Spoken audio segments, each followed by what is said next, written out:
Got a 1999 Freightliner that's on a mixing box feed truck that we rebuilt the engine on and line on it about 5 years ago.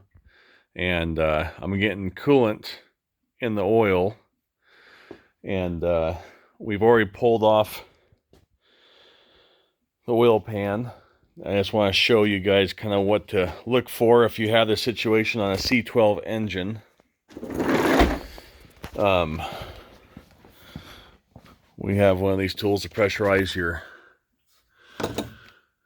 coolant system. So if you have a leak, these are nice. You can pressure them up to what should be an operating temperature. And then if you're also wondering if you got a leak inside your oil, you've got your crankcase breather tube right here. You can always stick your finger inside of it and pull out.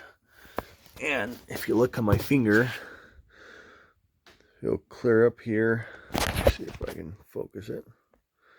You can see how there's a little bit of water in there. If you taste it, kind of sounds weird, but if you take your finger and you taste it, it'll taste sweet. And then you know you've got glycol in your oil, and it's evaporating inside the engine oil.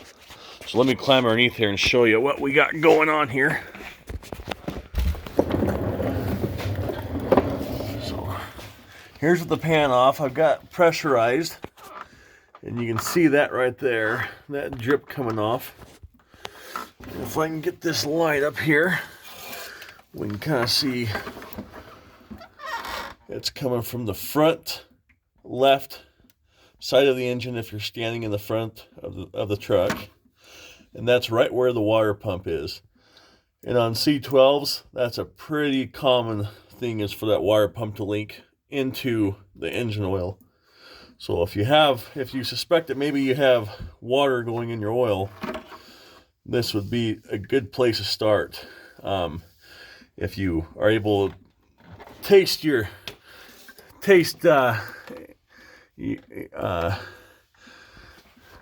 there on your breather tube, if you taste a little bit of coolant on there, or you see coolant, you stick your finger in there and it's pretty obvious that, hey, I got water coming out of there, it feels like coolant.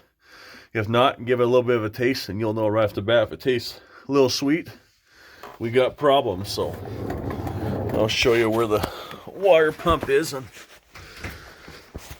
on these. It just sits right here. We replaced that water pump 5 years ago, and before that we ran this truck for 15-20 years with not having a single water pump on it. So it just shows you that the newer parts don't last like the old ones did. But so if you wonder if you got coolant in your oil, there's how you can tell. Pull off your oil pan, taste your breather tube, see what's going on, and if you've got water dripping like we do from the water pump area, you know what's going on.